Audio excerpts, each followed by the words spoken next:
Ifahamike kwamba TIRA ni taasisi ya serikali ambayo imeanzishwa kwa mujibu wa sheria ya bima sura namba 394 ambayo inaipa nguvu mamlaka katika kufanya haya yafuatayo. Moja ni kusajili na kutoa leseni kwa watoa huduma wote wa bima ambao ni wakina nani? Hawa wakina Bumaco hawa na wengine wote. Makampuni ya bima ambayo yanasajiliwa kwetu tunawapa leseni ya kuendesha shughuli zote za bima katika kufuata taratibu za mamlaka.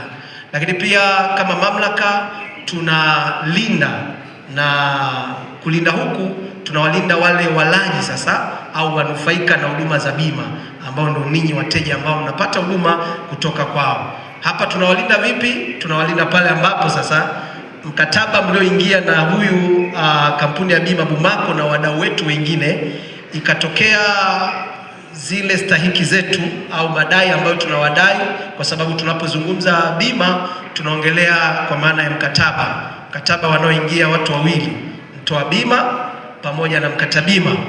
Mtoa huduma ya bima yeye anakuhakikishia ukipata shida basi nitakulipa kwa utaratibu huu kupitia majanga haya. Sasa hayo yote yanaainishwa vizuri kwenye ule mkataba. Wewe mkatabima sasa ambaye umeingia mkataba na huyu mtu wa huduma wa bima, ikatokea yale majanga yametokea, mfano ikitokea umechukua bima ya maisha kwenye upande wa mikopo, labda wamekuahidi ikitokea ulemavu wa kudumu au ugonjwa fulani ambao kwa kweli unaonekana ni sio tibika, wanaita critical illness, au pengine kifo, alafu shida hiyo imekupata ukaja kwao kudai kwa maana ya mkataba, alafu wakakuchelewesha, wasikulipe au wamekuzingua kwa namna yote, basi mahali pa kupeleka malalamiko yako ili upewe haki yako ni kwenye upande wa mamlaka. Sisi tunasimama kwa ajili ya kulinda haki za wanufaika wa bima au walaji wa hiyo huduma ya bima. Lakini pia tunaishauri serikali katika masuala ya sera na miongozo mbalimbali ya kuhusu bima.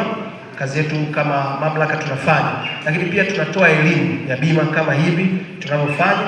Lengo kubwa ni kutoa uelewa kwa wananchi pamoja na wadau mbalimbali ili waweze kuelewa. Ndugu zangu wa shirika, niseme tu kwamba taasisi yetu ya TIRA kwa hapa kaskazini ina makao yake makuu yako pale Arusha. TIRA makao yake makuu kimsingi yako Dodoma ambapo ndipo ofisi iliko, na tuna ofisi zetu nyingine ndogo pale Dar es Salaam na Zanzibar, kwa sababu tunafanya kazi nchi nzima, Tanzania bara pamoja na Zanzibar visiwani. Sasa kutokea hapo huduma zote zinapatikana kutokea kwenye hizo ofisi, lakini pia kwa sababu TIRA iko nchi nzima tunapatikana kwenye ofisi kupitia kanda. Sasa kupitia kwenye kanda tuna kanda zaidi ya 10. Sisi ni miongoni mwa hizo kanda. Sisi tuko kanda ya kaskazini ambapo tunatengeneza mkoa wa Tanga, Kilimanjaro pamoja na Arusha. Kwa jambo lolote linalohusu bima basi unaweza ukaja kutuona pale. Na taasisi ya serikali iko chini ya Wizara ya Fedha. Inafanya kazi kwa misingi ya sheria kwa sababu imesajiliwa kisheria na inatambulika kisheria. Kwa hiyo utendaji wake wa kazi unafuata kanuni na taratibu. Hivyo basi kupitia mamlaka tunasimamiwa na kamishna.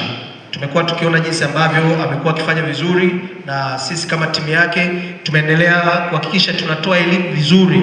Na upande wa kanda ya kaskazini, madai ya wateja yanayoletwa kwetu kwa maana ya malalamiko kuhusu mambo ya bima, kwa kweli tumeyafanikisha kwa haraka sana. Yaani moja ya kero ambazo tunakutana nazo ni kucheleweshwa kwa madai, kulipwa kwa madai ya watu. Sasa kupitia hawa watu wa huduma wetu tunahusika moja kwa moja katika kuhakikisha tunaweza kusimama na wateja ili wapate haki zao. Ndugu zangu, niwaeleze tu kwamba TIRA ina mafanikio mengi kwa muda ambao tumeendelea mpaka sasa. Moja ya mafanikio ambayo tunajivunia kupitia serikali hii ya Jamhuri ya Muungano inayoongozwa na Mheshimiwa Dr. Samia, tumefanikiwa kupitisha sheria ya bima ya afya kwa wote. Naomba tupige makofi jamani kwenye hilo. Hili ni jambo kubwa na ni mafanikio makubwa sana.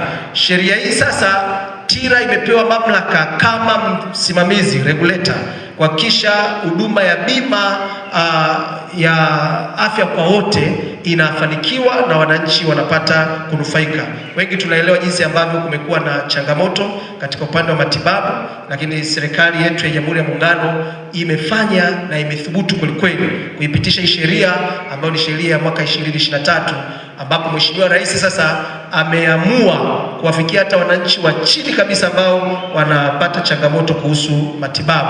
Kwa hiyo kupitia skimu hawa watu wa huduma wetu mbalimbali NHIF pamoja na wadau wengine makampuni ya bima wamepewa sasa nafasi ya kuanza kutoa hii huduma. Kwa sasa hivi iko kwenye majaribio katika zile kaya chini za maskini katika kuangalia namna gani wanafikiwa.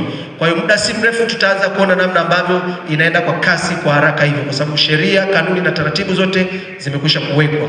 Lakini ukiacha hilo, pia tumekuwa na mabadiliko au maboresho ya sheria ya fedha ambayo yanaipa mamlaka kuhakikisha usimamizi wa majengo yote ya biashara, vivuko pamoja na masoko yote yanakatiwa bima. Hii tafsiri yake ni nini sasa? Ni kwamba kupitia mamlaka ya usimamizi wa bima inajaribu kuona namna ambavyo inalinda au kusimamia uwekezaji na rasilimali fedha kwa wadau mbalimbali wa maendeleo, kuhakikisha miradi au uzalishaji wanaofanya inalindwa na kukingwa vizuri na bima. Kwa hiyo kupitia mamlaka tumeweza kufanikiwa kufanya hayo maboresho ya hiyo sheria, lakini pia huduma kwa watumiaji imekuwa kubwa sana.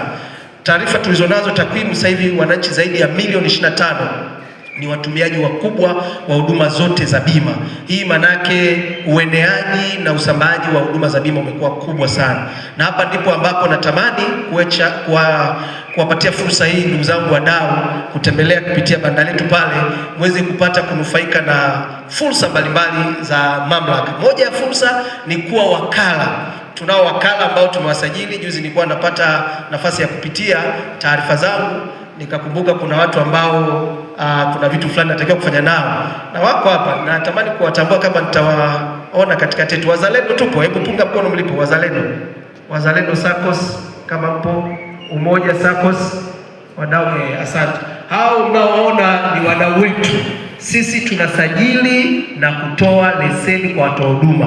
Kwa hiyo ni wito wangu wadau wote mlioko mahali hapa, najua tunazalisha fedha na tunaziendeleza na tunazisimamia vizuri. Moja ya mahali pa kuzikinga hizo miradi yetu na kuendelea kuongeza wigo wa kuongeza kipato ni pamoja na kutumia fursa hii ya bima, kwa maana ya kuwa wakala. Tutakupa utaratibu mwepesi kabisa ambao tunatamani kuona kaskazini, na hasa sisi ambao tuko hapa Kilimanjaro, Arusha ni karibu kabisa, ili muwe wanufaika kwa kupata wakala wa bima na kuanza kutoa huduma.